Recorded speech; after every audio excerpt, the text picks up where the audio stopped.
Whether you operate one forklift or thousands, one location or hundreds, the new My Toyota customer portal can help you optimize your operation and material handling equipment. This one-stop, free-to-use platform is designed to help you take control of your information and make smarter decisions, all at the touch of a button. Register and access your data today at my.toyotaforklift.com. That's my.toyotaforklift.com.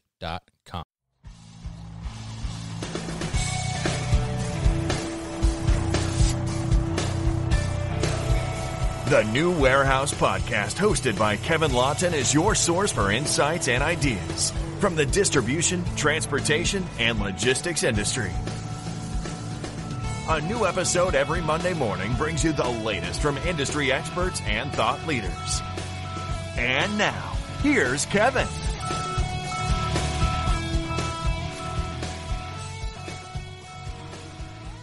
Hi all, welcome to the New Warehouse Podcast. This is the 6th episode of the New Warehouse Podcast. This week I do not have a guest. The guest is myself, Kevin Lawton. I wanted to take this week, I wanted to tell you a little bit about myself, kind of an introduction to you guys. And I wanted to tell you, kind of my background in this industry, logistics and distribution, and how did I get to this point of wanting to start the New Warehouse and wanting to put this out there to the world and to the industry, and kind of my motives behind it.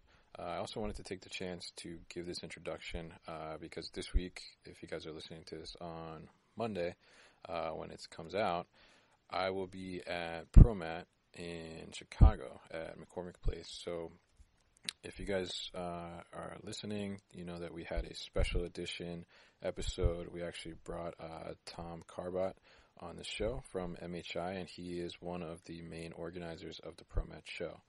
So we are going to be on site this week for 3 days. We're going to be talking to a bunch of different exhibitors for the podcast while we're there. We're also going to have social media coverage on our Instagram, so make sure that you are following us on Instagram. That's at The New Warehouse, and that's one W between new and warehouse. And you can find that link, of course, on our website at thenewwarehouse.com. You can find all our social media there as well. So why don't we jump into a little bit about me and my background. So in terms of my professional background, I went to Rider University in New Jersey. I went for entrepreneurial studies as my major, and then I actually minored in event planning and arts administration. So an interesting mix, definitely. I knew that I wanted to kind of do something on my own at some point in my life, and I definitely want to be involved in business. So that's why I chose entrepreneurial studies. I got a great opportunity from the university to stay there and kind of fast track my master's. So I took advantage of that. I stayed an extra year. I ended up getting my MBA, also with a concentration in entrepreneurial studies, which I really had a great time with because it was so focused on experiential learning. We actually got to do this small business consulting project where we actually did real-life consulting and came up with this whole case study and proposal for this janitorial supply company. We actually created a full line of eco-friendly cleaning products for them. And we even got to go to the place to mix the product and make the real-life physical product and make samples and then present it to the client, which was an amazing experience. So I definitely would say, the entrepreneurial studies program was great there when I went, and that was, oh my God, it was almost like 10 years ago now. But it's gotten even better. I've stayed in touch with Dr. Cook over there as well, who's the head of it, and they keep doing bigger things, and they get involved in these competitions and everything, and, there are businesses that are coming out of there. So definitely, if you're thinking about where to go to college, if you're in high school or something, and you're interested in entrepreneurial studies, I would definitely recommend Rider's program. Or if you have children that are interested in that too as well, I would definitely recommend it. So how did I end up kind of in this industry then? So I graduated, I did some traveling, took some time off, but I ended up getting a position at Simon & Schuster, which is a book publisher, if you guys are not familiar. I actually ended up getting a job as a temp, and how I got that job, actually, from last week. My mother was on the show. She had done some consulting there at Simon & Schuster, and so she had stayed in touch with HR there as well.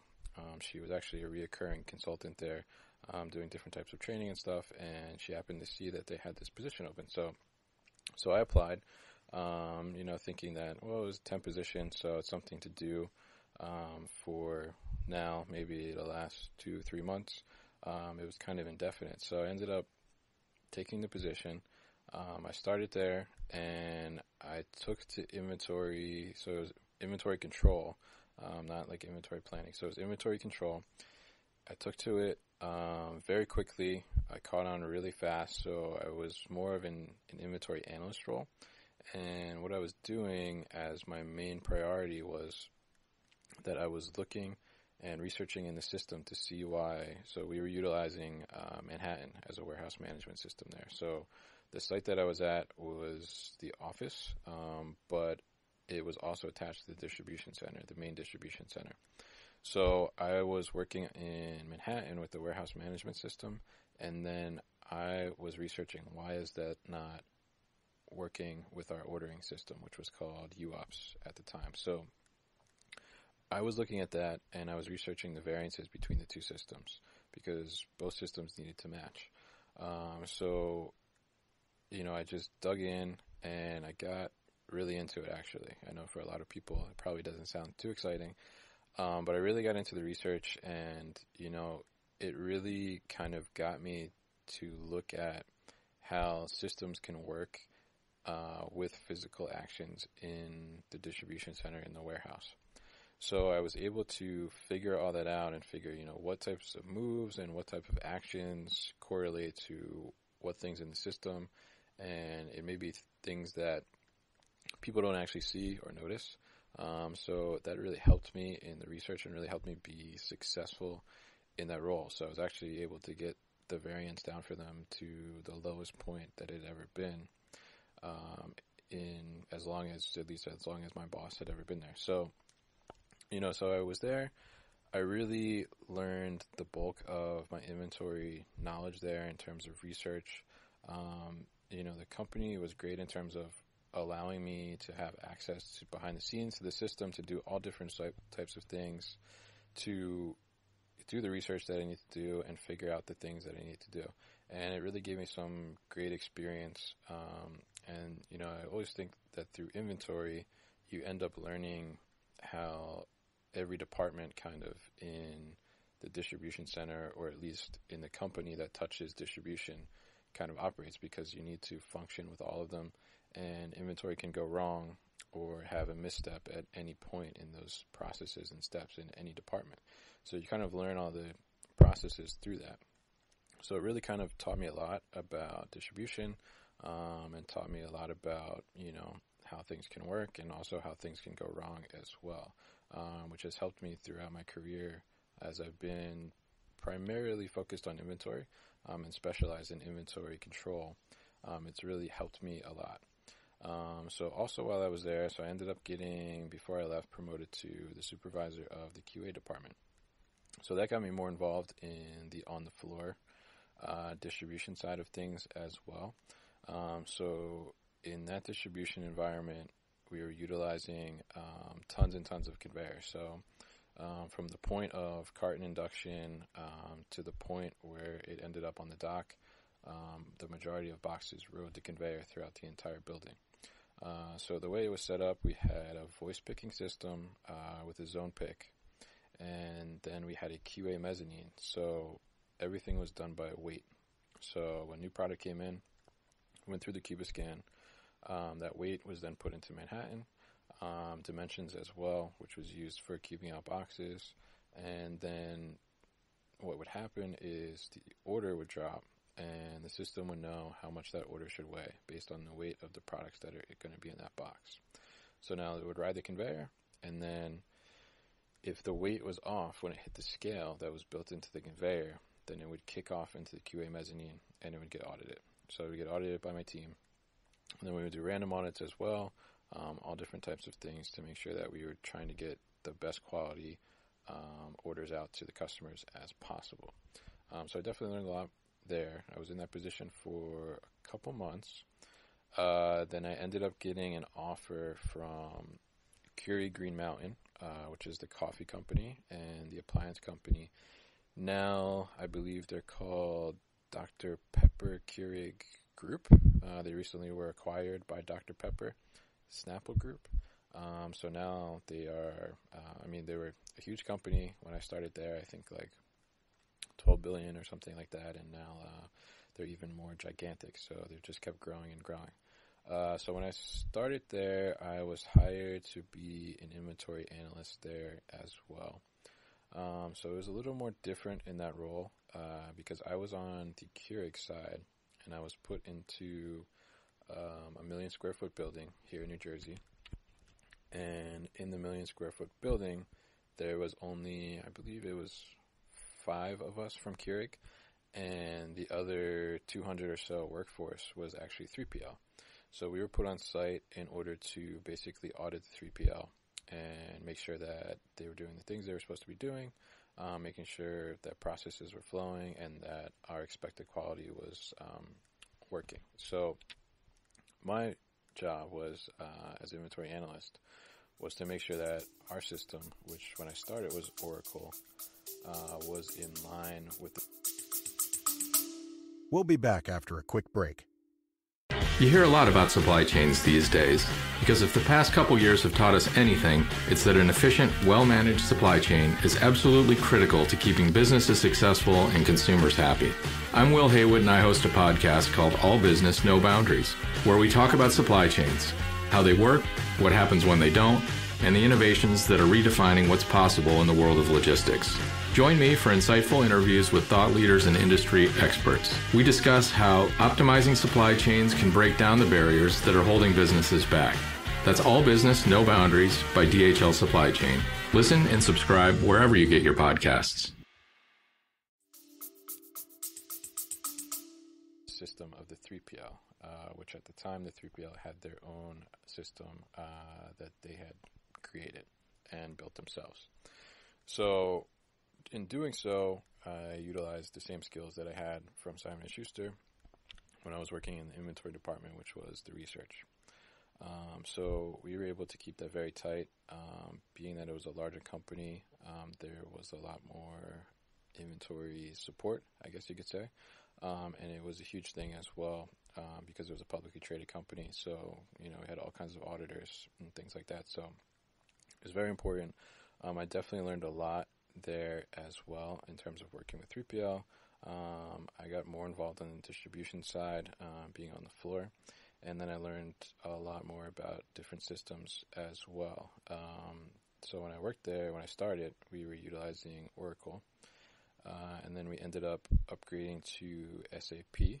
So I was very involved in the SAP project in terms of the distribution side, distribution to cash side. And where I was really focused was working on something called iDocs. And so if you work with SAP, then you definitely know what iDocs are.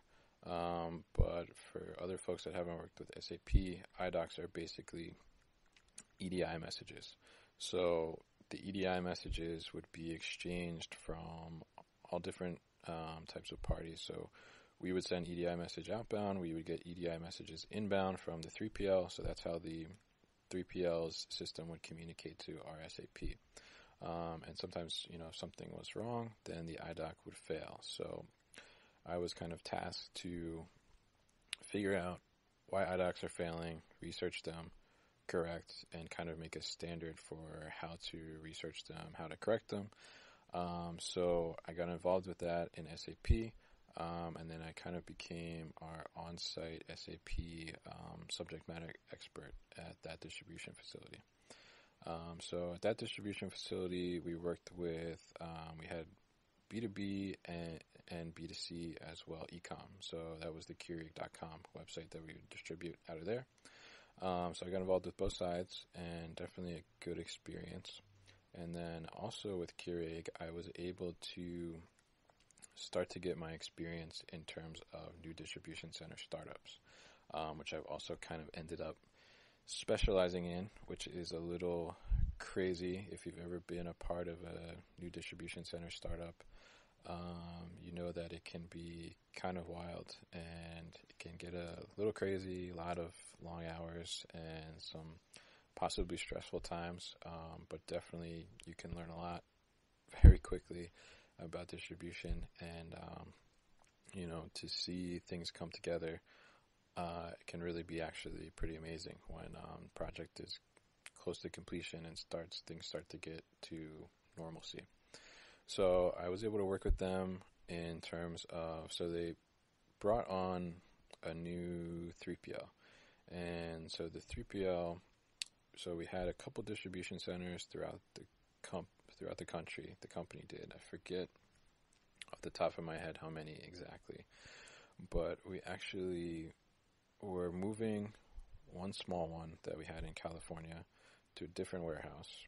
And that was going to be, I believe that was going to be the first one with the new 3PL.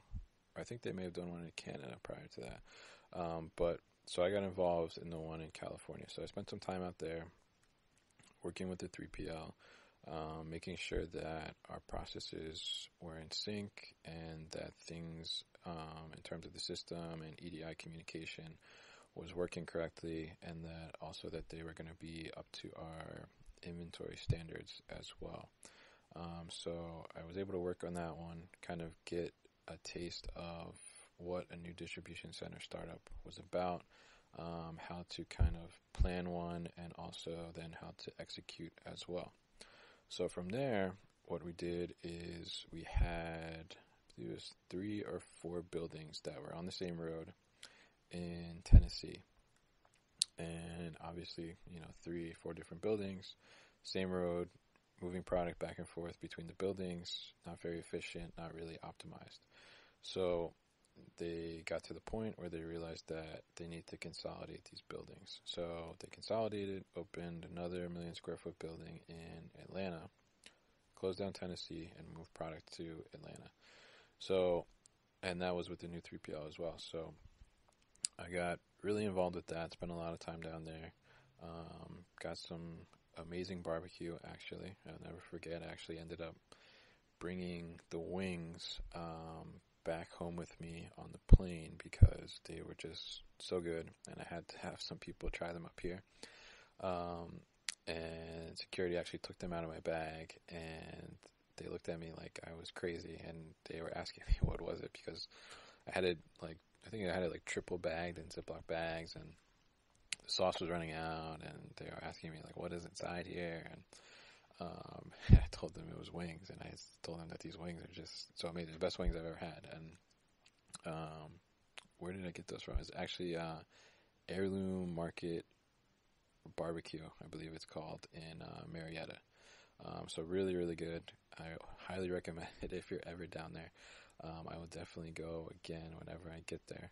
So anyway, so I ended up going down there, and we were building up this new 1 million square foot building with a new 3PL. So we're bringing it in, and I kind of assisted in terms of getting processes hammered out there as well, getting inventory together, making sure that they were keeping track of their inventory, our inventory really, and making sure everything was going smoothly.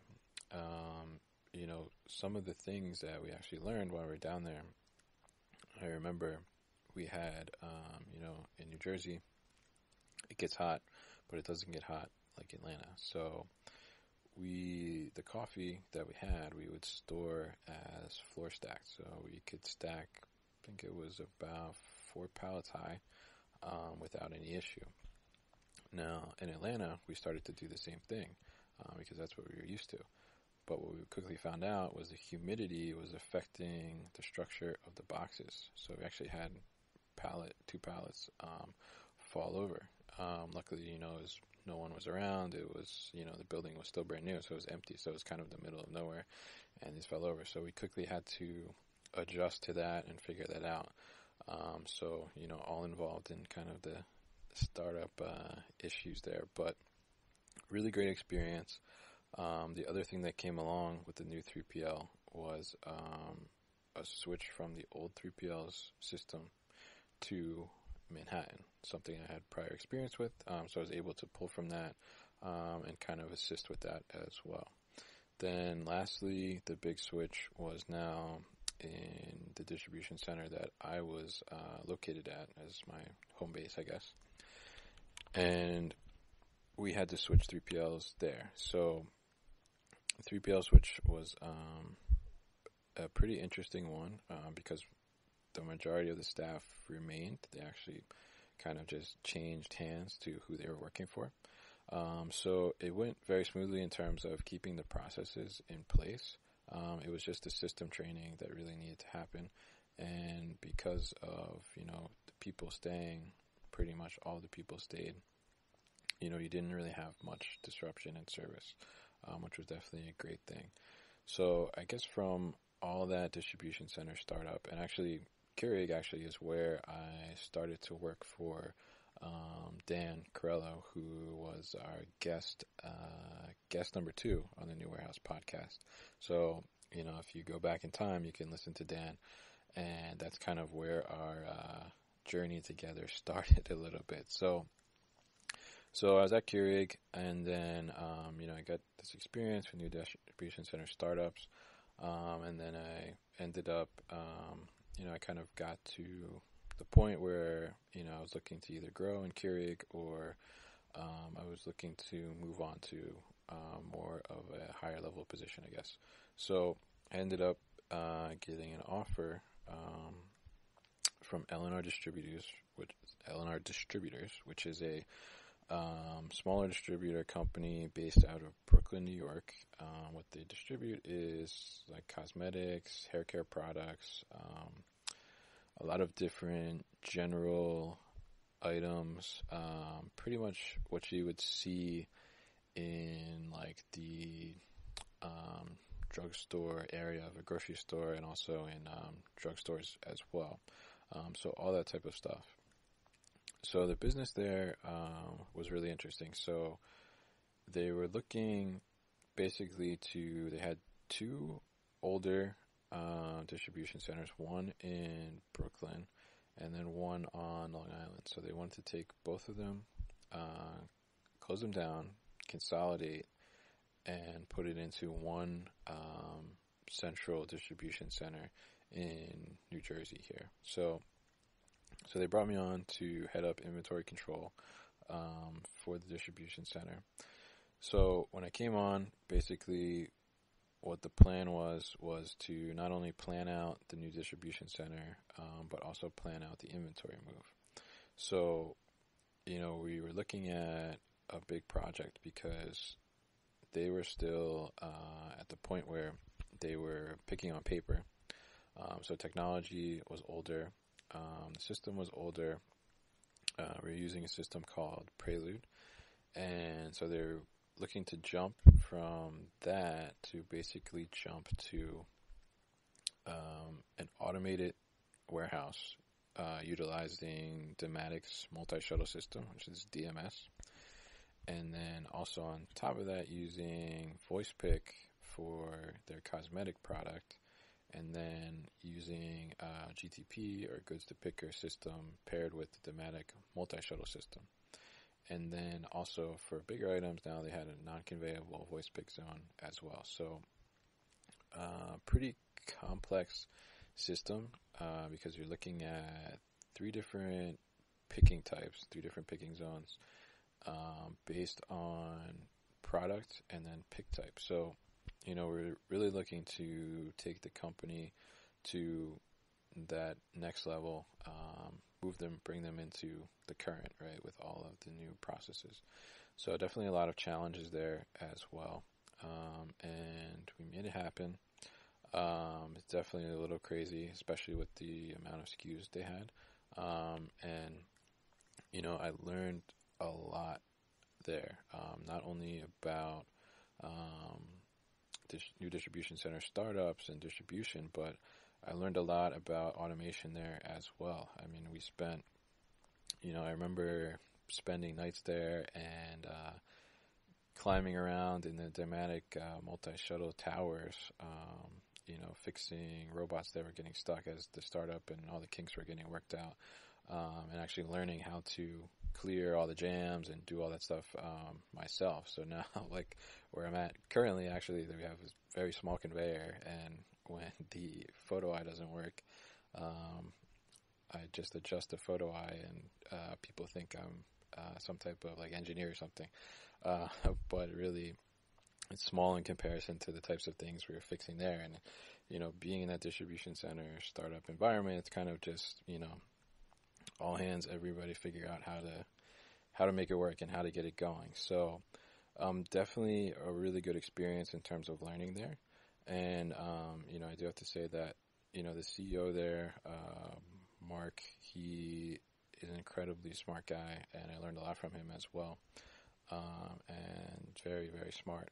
So, one of the really actually unique things there, that was one of the big projects I worked on was the slotting layout. So I talked about, we had 3 different, picking types of zones, right? So we had one that was non-conveyable, which was for bigger items. Then we had this GTP, pick zone, which we used for like the hair care products I was talking about. We're talking about like hair ties and combs and brushes, stuff like that, and also some other more general items as well. And then we had the voice picking area, which was the faster moving stuff, which was more like all your cosmetic stuff. So what they did, because the company not only sold these items and distributed them to the stores, they also had people in the field who would now receive the product, come to the store, and then they would stock the shelves, and they would do the resets as well. So to make it easier, what the agreement was with a lot of these customers was that their order would come to them layered. And if you're not familiar with the layering, what we would do is that, so we had cosmetics, like we had Maybelline, L'Oreal, Revlon, Kiss, all these different brands, right? And we would distribute them all. So basically on the pick, so like you would pick first everything for like Maybelline, then second you would pick everything for L'Oreal, then third you would pick everything for like Revlon. So the slotting had to be not only optimized and efficient so that we would optimize the travel time on the pick, because we were moving a lot and picking a lot of product through there. It also had to be optimized and slotted in a way that the layer pick would happen. So very, very complex. Spent a lot of time figuring that out. And not only on top of that, we're trying to achieve being able to have 5 days of supply in the pick location to reduce the amount of replenishment. So we had to factor in the cube of everything, then determine, what's faster moving, what goes on floor rack versus what goes on bin, and then what's the best path. And then not only that, but then we had to make sure that we wouldn't have any case where a pick would overlap another brand, so that we wouldn't get brands mixed on the same layer. So really, really complicated, but we ended up figuring out in the end. A lot of late nights doing that, but when it happened, it was really kind of amazing to see the way that it worked out, and all the things that you can do behind the scenes in the system that kind of feeds into that and makes the picker, have the most efficient walk as possible, and then also make that customer service level that much higher. So from there, then I ended up, I guess I fell into this specialization of new distribution center startups, and I ended up at a company called Rab Lighting, which I actually currently work at as well. And there I ended up being inventory manager in charge of inventory control, and it was a similar situation where they had, as they grew, they started to lease or acquire more buildings in the area of their original distribution center.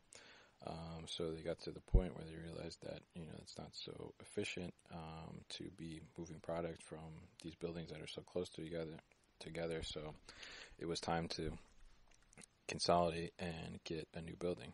So it's exactly what we did. So we moved into there, put processes in place, and definitely, it is a great building now, and definitely learned a lot there as well. So, over this time, as you can tell, so this is really, so all these things, all these projects, distribution center startups, system switches, system upgrades that I've been through, that's only been in so I guess I started really working in this career in 2012. So looking at just 6 years, right? So a lot of stuff I've been through and experienced in 6 years that, when I talk to some people, they've been working in the industry in this career for, 20, 25 years, and they haven't experienced this many types of different projects and stuff like that. So, it's been a really, really great experience to learn all these different types of things and have all these different experiences. So as I'm going through them, I start to look at things online, and I see, a lot of people are doing stuff where they're teaching what they know. And, I was kind of looking, so, I got kind of solidified in the career and, thinking that, I think I do want to, continue with this type of thing probably towards the end of the time that I was at Keurig. So, I got into it, and, I started looking to see probably maybe a year and a half ago, or close to 2 years ago, I started really kind of getting more interested in now improving myself and taking learning opportunities within the industry. So I had, done my undergrad and then went straight through MBA full-time, did 4 master's classes each semester, 3 hours a night, 4 nights a week. So I was kind of spent a little bit for a couple years, I think, on, education. So then I kind of started getting to the point where, I wanted to learn, again, I wanted to learn more. So being that, I didn't really learn about logistics or supply chain or distribution or anything like that in college, I was looking for more specific learning opportunities. And so, I started with looking for books, and then, I was looking for an online resource to see what's out there, a blog that has, interesting things that I can quickly digest, sort of anything you see with, the autoblog.com, if you know of the autoblog, where it's, focused on cars, but it's kind of quick information, something you can digest quickly and, look at different things. And I do a lot of video stuff as well. So I was looking for something like that for logistics, distribution, and I really couldn't find anything. I mean, there's stuff out there, but to me, the impression that I got was that, it was very old school. And what I was looking for was something more new school. Even as I was looking on social media, I wasn't seeing much out there in terms of people that are doing something new with distribution and logistics, and in terms of doing a lot of video content and stuff like that. So, I started to look, and then I was thinking about it, and, I kind of was why don't I just do something, And so, if you've looked at the newwarehouse.com, and you've checked out the about page, on there I actually have a little something written up about, why am I doing the New Warehouse? And, I think one of the things I say in there is, I kind of want to make distribution and warehousing sexy, because, a lot of people, I think, in the, not necessarily in the industry because they're involved, but outside of the industry, you look at warehousing and distribution, and you just think that, it's people working in this building just moving boxes around, right? Where, the industry maybe, many, many years ago that was the case, but now, we're talking about robots and automation, and we're talking about artificial intelligence now coming in, and all this really interesting technology and all these really, really amazing things that are happening within inside these buildings. And, as we get to the point where, logistics and distribution is just like exploding and growing so much, we're at the point too where people are, having like labor shortages, and I think people are not necessarily getting into it. And, I wanted to create somewhere where people can come and they can see like those cool, interesting things that are happening within the space and, really highlight them. So, the newwarehouse.com is really that platform that I wanted to create to do those types of things. So, my goal with the newwarehouse.com is to give the audience, give our industry a place where they can see new things that are happening in distribution space, logistics space, transportation as well, and see all those new technologies and see automation and robotics and, kind of get a taste of what that is, but not, in such a like dry trade magazine kind of way. I want to make it very interesting and very kind of sexy almost. So, what my plan is that, we're starting with the podcast here. We're getting some guest blog posts on there as well. But we definitely also want to end up moving into video content as well. So once we get through with ProMat this week and, we start to look at what other things are we going to do, we're going to start to look at site visits and facility tours, and also hopefully get into almost like, car and driver or something would do a test drive. I'm hoping to get into that for you guys as well.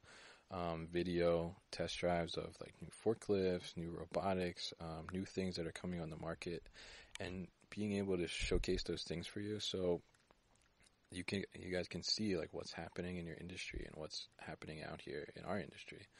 And, I think that in some cases people may, have these older companies and they've been doing distribution a certain way for so long, and they may not even know what's out there that could help them. So I really want to give that chance for people to see that, and also serve as a platform for learning as well for people in the industry. And, maybe even if we can, create some awareness for people, even like younger people that are, thinking about what career do they want to get into, and maybe, they can't afford to go to college or they can't do something like that. But, you can start working in a warehouse, start working in a distribution center, and you get to learn every aspect of that distribution center, and you can work your way up. I know hopefully we're going to have a guest on the podcast, and I won't say who she is because I don't want to spoil it, but she will come on, and she started working as a forklift driver, and she worked her way up all the way to be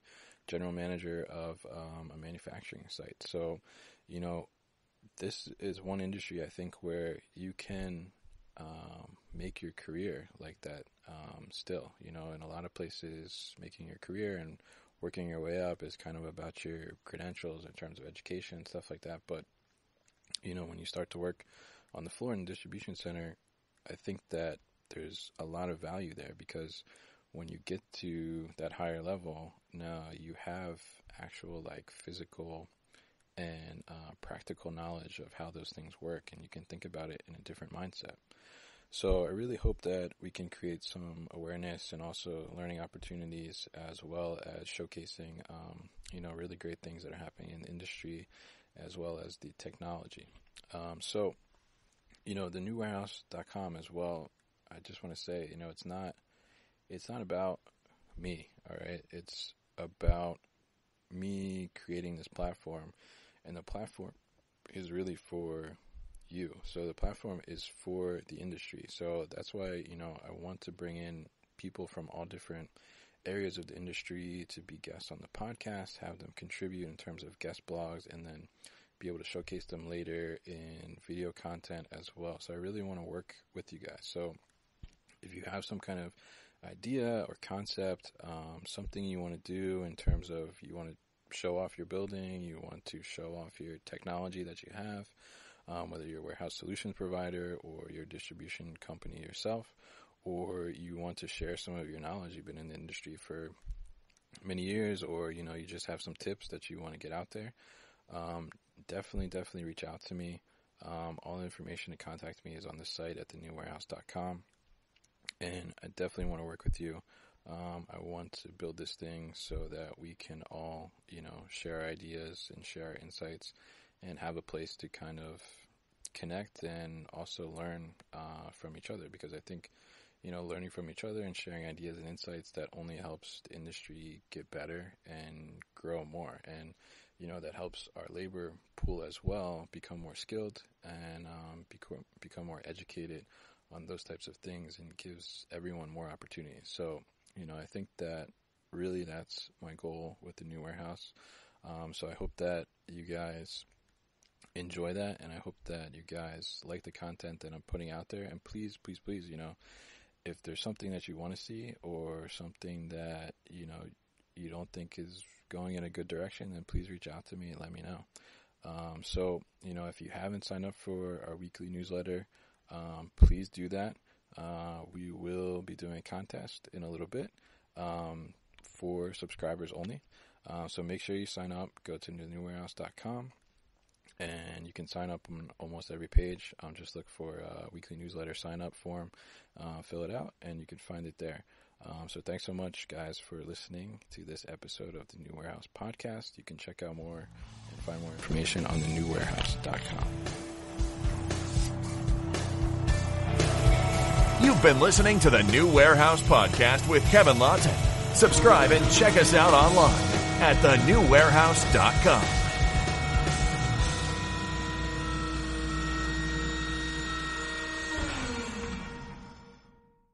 Thank you for listening to this episode. If you want more content from the New Warehouse, check out our new video series called All Hands on LinkedIn. Just search for the New Warehouse on LinkedIn and follow along.